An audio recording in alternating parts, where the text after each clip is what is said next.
Welcome back to another episode of Bitfinex Talks. I'm your host, Ricardo Martinez. Today, I'm joined by Jeremy Milliorn, who is with SAS Mining. Jeremy, I'm sorry, I didn't get to ask you exactly what your role is with SAS Mining. Do you want to tell the people what you do there? Yeah, so I'm the controller now for SAS, so kind of the accounting finance function. Nice. So I guess the hot topic on everybody's minds, and especially you guys in the mining industry, is the upcoming halving that's scheduled to take place in about 10 days.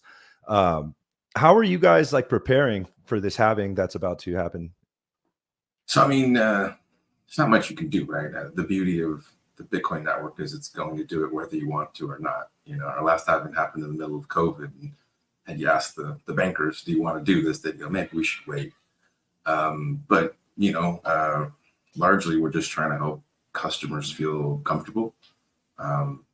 We're kind of a hosted mining group. So buying equipment when you know your revenue stream is about to be cut in half is nerve-wracking.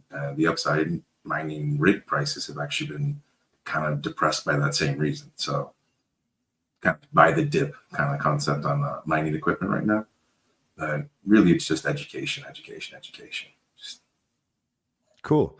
So how much is like a S19 or something right now? So on our website, S19, which would, all in cost before freight or customs, it's just under $2,000. And an S21, the only two models we're actively selling right now is more like 4,400. And S19 we put down about 120 terahash per second, and S19, the ones we have, the S21 is 195. I've had to learn so much about mining equipment. It's kind of a trip. Yeah, that's just a whole nother world of Bitcoin.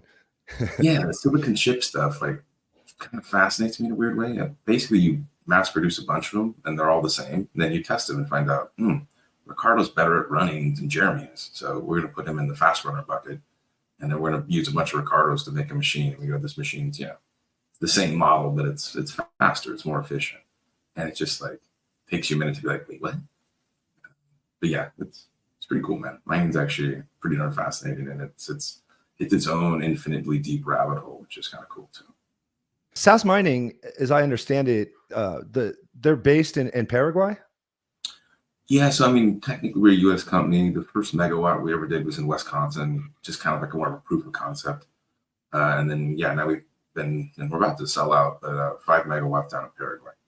So okay, the beautiful thing is both are fully hydropowered. Green energy, the antithesis of what the Greenpeace people say we're doing. And how did you guys react to that recent announcement about regulation for the mining industry in Paraguay? I mean, for one, it's like any government talk, right? It's more noise than it is reality. It would need to go through 3 levels of approval, and some of those levels have vested interest in mining staying in. What they really do have a problem with, and they do need to find a solution on it, is there's just corruption. The grid isn't as regulated or controlled as some others, so you can kind of just go plug into it, bypassing proper meters and things, and you're just stealing electricity, and you're mining with it. And so clearly, you could understand why a person that doesn't understand the industry would look and go, "Oh, these are bad actors," and it's like, no, they're just the bad apples in the group. But governments are heavy-handed and lazy, so it's just all right, well, but if I go ruffle everyone's feathers, maybe the good guys call out the bad guys and can do all the work for me. But it's more hype than it is reality.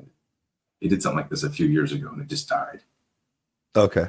Wow. Okay. Well, that's interesting, because if you judge by social media, where everybody's always emotional and overreacting, you would think that the sky is falling.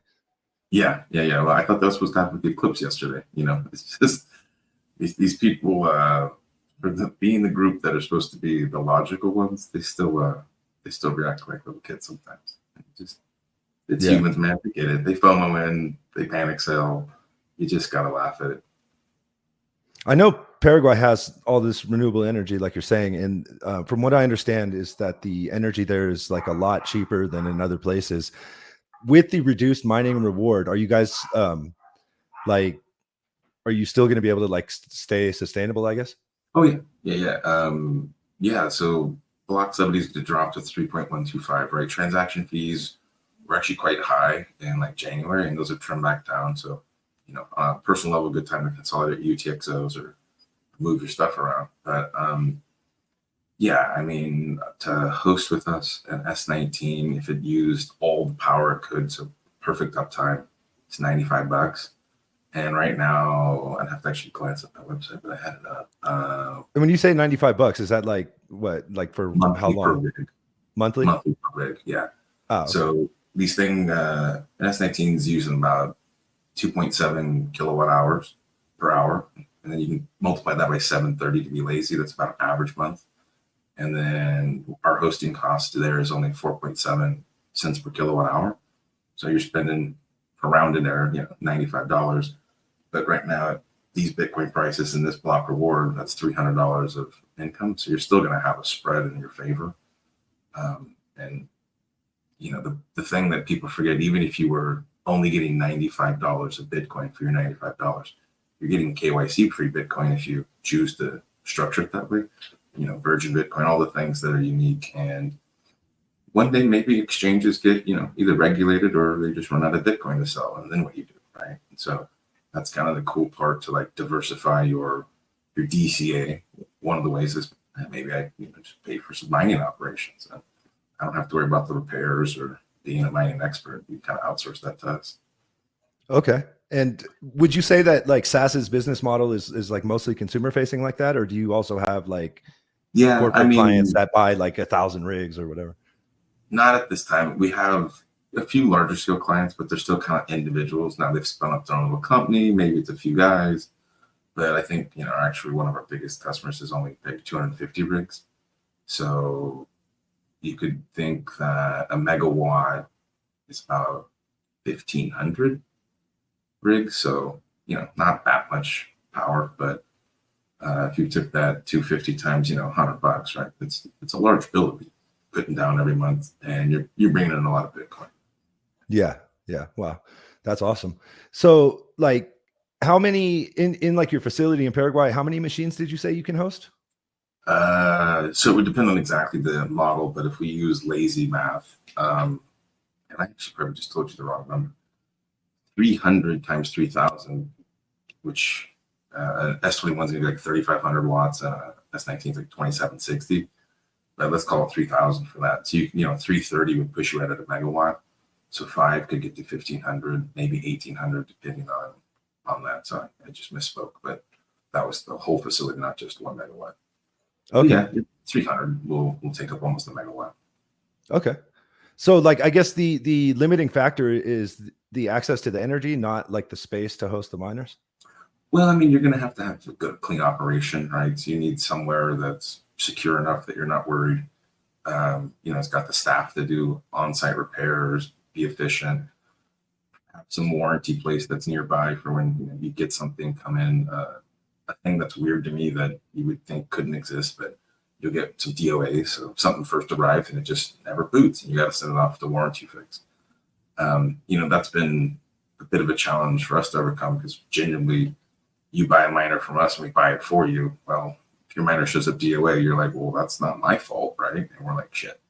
So, we've been trying to build that fleet forward and, kind of have more of that retail side where I already own the product and sell it to you. But on a capital side, it's sitting on a lot of equipment, and miner prices move just as fast as Bitcoin price moves. So, say you go out and buy a bunch and then price dips, and well, to be competitive, I got to lower my cost. I'm like taking a loss. SAS's business model is to not mark up anything. We don't mark up our power. We don't mark up our equipment. What we do is we share in the mining reward with you. So it's kind of like, at least we've aligned our incentives.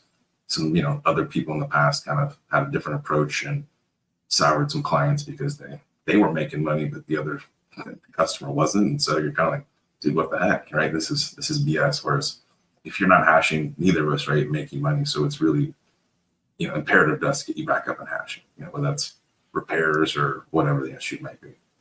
Yeah, that's awesome. That's super interesting.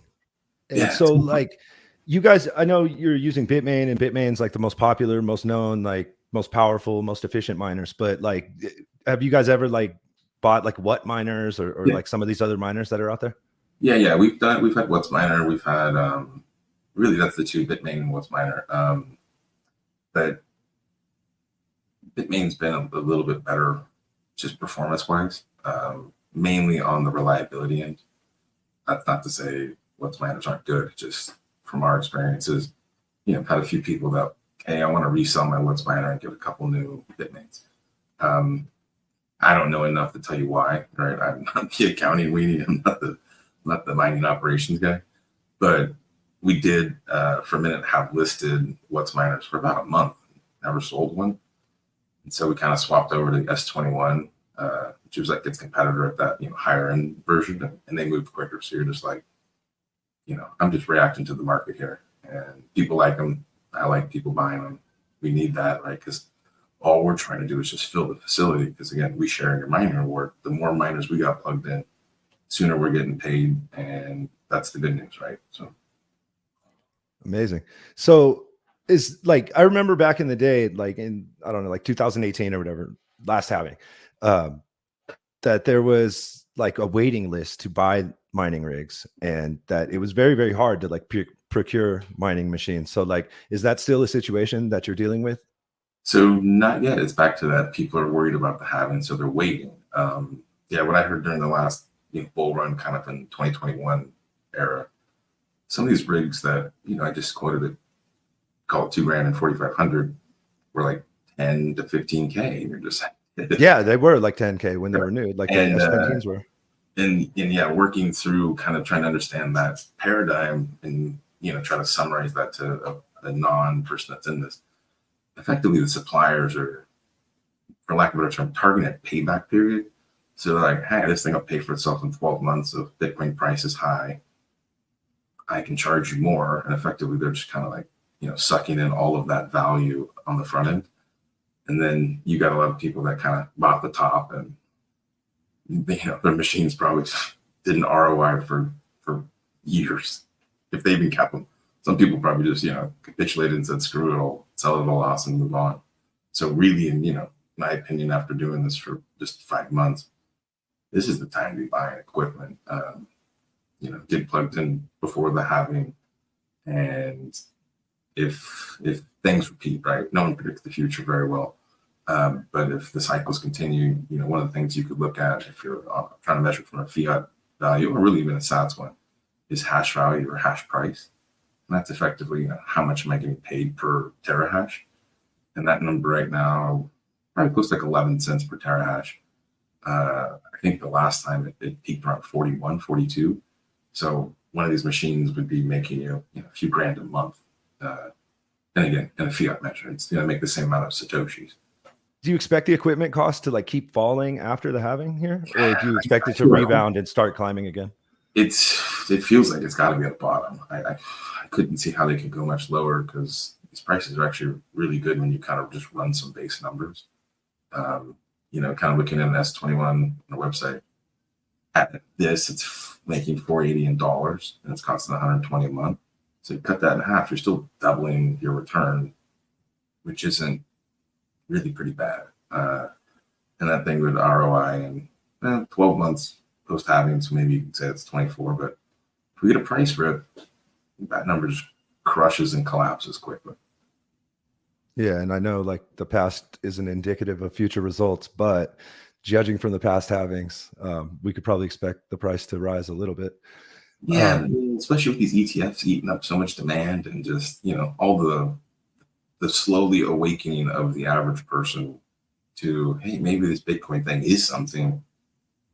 We've penetrated not even 1% of the market. If you just got Blackrock to somehow pitch your grandma that 1% of her retirement should be in Bitcoin, just the US, you're like talking, these numbers go parabolic and crazy ways that you almost like, that can't be real. I've been here too long. There's no way that happens. And then it happens, and you're just like, whoa, I guess I was bearish.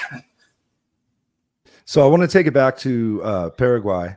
Like, I know people in El Salvador, due to the climate, like they run a lot of these like liquid immersed miners because the humidity and all that. And is that like an issue that you guys have to deal with in Paraguay, or is the climate more temperate? No, I mean, we've been over these. So in the southern hemisphere, that's a summer, right? And so we're coming kind of out of summer, finally going into winter. But we've actually had kind of higher than expected curtailment just due to heat. So, the utility steps in and goes, we need you to cut a megawatt or whatever the number might be. So that's been difficult and challenging because back to this, sure, I'm only going to pay $50 instead of this 95 because I was only using it half the time. I'm only getting half the Satoshis and my equipment cost is still a fixed number. Right. And so like it can be frustrating for a customer, especially if it's your first time in this world and it's not something we can control. The power companies just go, sorry, you come last, grandma's air conditioner is more important. And, you got to admit, well, that is true. So the people that harmed your refrigerator and your food meant that, right? Like that's not a good look. Like in Texas, for example, they have like the ERCOT grid and like the miners power down when they're requested to, just like you're explaining here in Paraguay. But they receive compensation when they shut down. Do you guys receive any sort of compensation in Paraguay or no? No, not like that. It's not the, you don't have that dynamic market. And, Latin America still has a lot of opportunity ahead for, just infrastructure development, sophistication, all the stuff that the U.S. probably has gone a little overboard on, where everything has a contract. And you can buy futures, you can buy options, you can do all of these sophisticated things that would, maybe hedge your risk. And just Latin America doesn't quite have that as developed yet. But, if you've ever met a lawyer, they're looking to find a way to make that a thing, get paid to do some contracting and help just further develop the grid, but also just, the infrastructure of legality. It's just, I think you're down in Latin America, right? And so, yeah, from a U.S. perspective, feels like very kind of rudimentary is maybe the way to explain it. But, you go to the U.S. and it feels very like regulated, controlled. And so like, you're like somewhere between this thing is a perfect place. And that's where you kind of hope Latin America approves to, but doesn't go beyond, right? We don't need to go fiat crazy because everyone's suing everyone for everything. Maybe if Bitcoin standard emerges, at the same time. And people. The thing I would say about Latin America is that they love their bureaucracy. So like if they do put in rules, it might be a little excessive. A little bit, but it's one of those things. The citizens, I think, have also had a trust, no verify component. They just couldn't do anything about it, and it was always better to agree with the guy that could seize all your crap than it was to fight him. And so, I think those things all kind of ebb and flow, and hopefully we're going in the right direction. But I have not lived in Latin America enough to ever tell you. I just visit as often as I can. Yeah, no, I understand. Aside from SAS, like how many other mining companies would you estimate are operating in Paraguay currently? I actually don't know that information at all. I know I actually have to probably look at the message. What did I see? So because of the, the legal regulation threat, all that, a lot of, information's kind of popped up as people kind of, put down that fire and go, no, it's all fear. Don't worry. Nico Smid is a really cool resource to read that. He just published a little article about a lot of that stuff. But then, one of our hash partner down there just kind of threw some revenue numbers around. And if you've met governments, the one thing they'll never give up is money. So you're kind of like, oh. And it was, hundreds of millions of dollars. And you're talking outside money flowing into this economy that's supporting the grid, that's letting them, expand, reduce blackouts, do the things ERCOT does, but in a place that's never kind of had that benefit, while also making money, tax revenue, just selling the power. They had excess power. They built this amazing hydro dam, and well, if you don't know much about energy, if you can't move it, it's kind of useless. So like, who's going to build the power lines, right? Like, okay, I think that's like one of the things that Bitcoin mining is like super good for. Like, it allows you to harvest energy that would just normally be wasted. Yeah, and it removes the need to build a pipeline to move gas or oil. It removes the need to build the power line to send the electricity. Like, I can just use it at the source and then move that value digitally anywhere in the globe. And it's kind of revolutionary because Yeah. It also funds you skipping an IMF loan to build a power plant. You can just find some greedy capitalists that are like, we'll build it. Just give us a contract to buy it at like a penny, right? So I'm the most competitive dude for the longest period possible. And then all I got to worry about is, upgrading my fleet on some systemic plan that we come up with. But if my energy is the cheapest, I'm always going to be the best because my input cost is lower. So it could give the globe that doesn't have access to electricity right now a very quick, rapid start without having to, befriend some people that maybe don't have your best interests but have a lot of money. IMF workers kind of thing. Yeah, I agree with that. And then also, like, I was talking to someone like over the weekend, and we were talking about geopolitics, and they weren't a Bitcoiner, but like this whole like mining industry and like seeking out these cheap sources of energy, like you're saying, and then also like just favorable like jurisdictions to mine in. It really does have like an impact geopolitically on things. Absolutely. And, when you don't know anything, you believe anything you hear.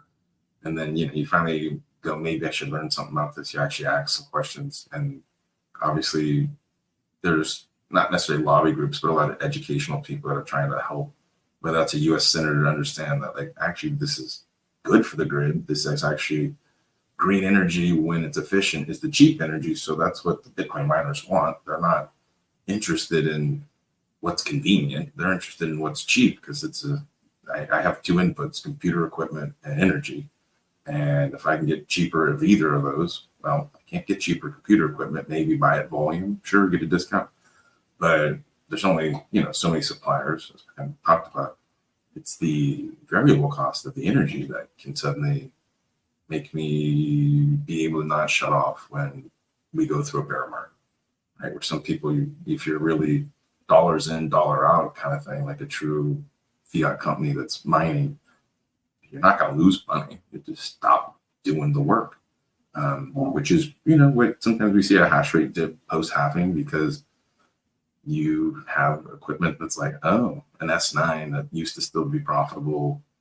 You got to have like basically your own little solar panel to make it break even or something these days, whatever that turns out to be. And there's, resources like that. Brains is a kind of a cool one if you want to just look at their mining insight thing. It's high enough level, but enough detail that you kind of like can read through something. I don't know what all this means, but like, interesting. And the one number I always watch is just like how many sats per terahash. And that thing is going to get just crushed and crushed until it's, less than one, sometime in 30 years or whatever the number might be. It's just going to be, it's just wild. Because, you think of a Satoshi right now, you're like, whatever, 100 sats for something that's around here, like 2,000 sats for a Babusa, heck yeah, let's do it, right? And you're thinking this is cheap, and you're going to look back in a decade and be like, that was actually the most expensive meal I've ever had. Just, it's the same dude that bought the pizzas for 10,000 Bitcoin, just exactly way scaled down. So, like, logistically speaking, is it easy to like import the machines to Paraguay? When we started, it wasn't. We finally found some good partners.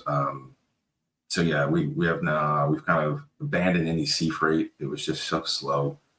We moved everything to air freight to get that. Again, once you've spent some money, you're kind of like, where's my Amazon package, man? I bought it. Where is it? Come on. Right. And they're just trying to condense that thing to quicker and quicker and quicker. And you're happier and happier and happier. So kind of the same problem. We did that. But yeah, the import process is its own thing. Customs can be as lenient or as friendly or as mean as they like to be. And so your stuff could sit there for 3 weeks while they go through paperwork, or it could move in 30 minutes as they have the paperwork ready. So, getting the right partners on the ground that know the people that can, do that on your behalf was a huge step forward. It really went from being, we hoped for 75 days and sometimes it was longer to like, now we're hitting 3 weeks and we just still quote 4 just in case. But it's, it can be.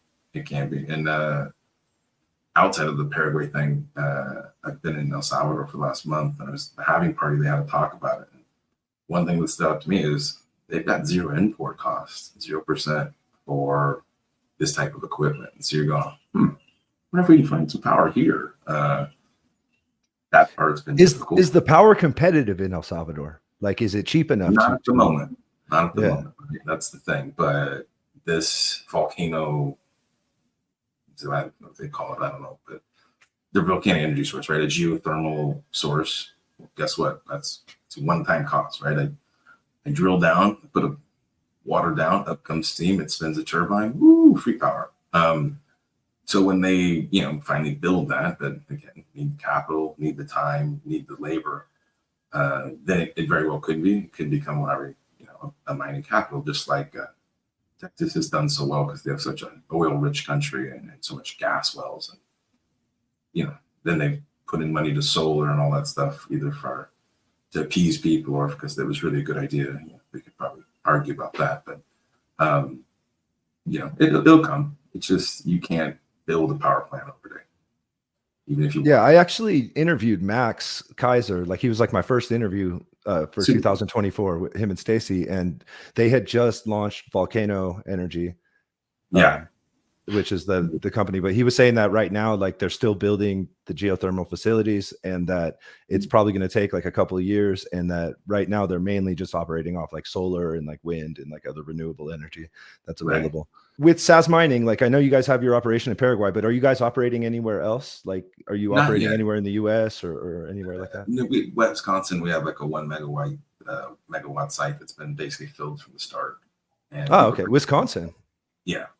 Nice. Running off a hydro dam there, and similar kind of thing. But that one really started as like a proof of concept. It was like, hey, was this idea feasible? Would people do a ref split instead of the old markup? And certain people kind of didn't like it at first, and then they kind of come around and go, yeah, actually, this might be a better approach.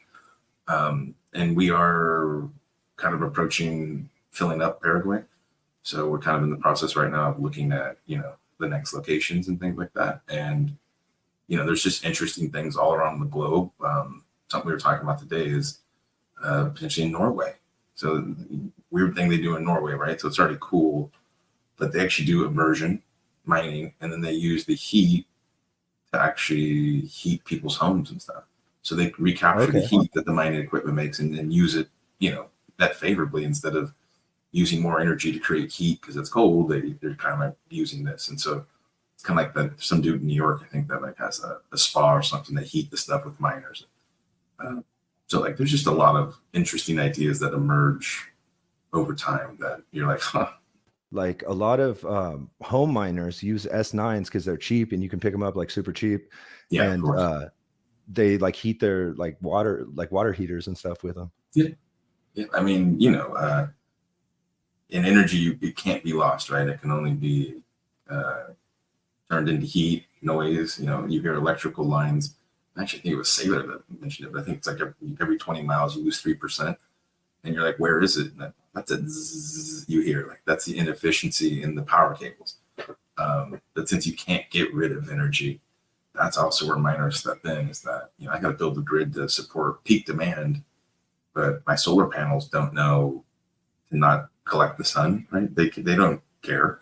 So what do you do with that energy? And you can't lose it, and storing it's expensive. So a lot of times you literally just put on power lines to Nowheresville, going, by the time it reaches there, I won't have anything to worry about. But like grid management would be quite complicated. It's almost like I knew a buddy years back when I was in California who like worked for the Department of Water and Power for like LA. And it's not one of those things you just turn on and walk away from. Like, there's expert people watching this because, one, it can kill you, right? Like, and that never goes over well. But two, like, you gotta predict the future, right? Like, I think England used to have like peak demand during certain football matches. Just like stuff you can't really think of holistically until you observe it once and go, oh, everyone's at the pub, every TV's on, everyone's watching this game, power usage is way up. Whereas, Texas or places we think of it's just heat, right? Like, no, everyone's cranking the AC all day. They're just juicing the system. But yeah, energy is actually its own little realm that probably another rabbit hole you go down and just never come out of if you really wanted. Yeah. And then like, I guess my last question would be like, what about the like petroleum industry? Because I always hear about these people like putting miners on like gas flares and stuff like that, like in the oil fields. Like, Yeah. has SAS like ever been involved in any sort of that kind of mining? We haven't yet. You know, a lot of times people do that kind of at their private level. They already either are the people that are operating these gas wells, but you know, as more and more green regulation emerges from governments trying to, you know, whatever they're going for, climate change would be the story they sell. But for whatever reason, uh, a gas well or an oil well is, you know, leaking methane. Well, the only way to get rid of it right now is you just burn it. Well, okay, that's CO2 is better than methane as a gas, but it's the waste, right? And it's like, well, I can just use that and run a generator, and that generator can actually make you money instead of cost you money, and it brings you, you know, lower to your CO2 targets and all these other things that are different initiatives. And but like the real thing that gets the business guys going, wait, you're telling me I'm going to stop spending money? I'm going to start making money, or at least breaking even? Dude, this is a no-brainer. Put a freaking shipping container out there. Let's plug in some miners. Let's go. Yeah. And you know, with Starlink and the, you know, the emergence of internet being high speed kind of anywhere, it'll get interesting, man. Because like there's a bunch of, you know, someone did the study at some point that I think a third of the energy in the world is either stranded or wasted. So like, who's going to attack that first? Bitcoin miners, because like my equipment doesn't care. It's in Siberia. It's Yeah, not exactly. Like, oh, this is such a lonely place. It's just going to run. Like, So I guess I lied, and this is my real last question. I interviewed a guy that was in the petroleum industry about Bitcoin mining, like I don't know, like a year ago. But he was saying that they're using like machine learning and AI to like improve the efficiency of the petroleum industry, like with sensors and stuff like that. Has the mining industry, like in particular, started employing these kind of techniques to kind of like make like systems that become more and more efficient over time? not that I'm aware of, but that actually is an awesomely good question, because now I'm going to have to see if there's an answer to that question after this.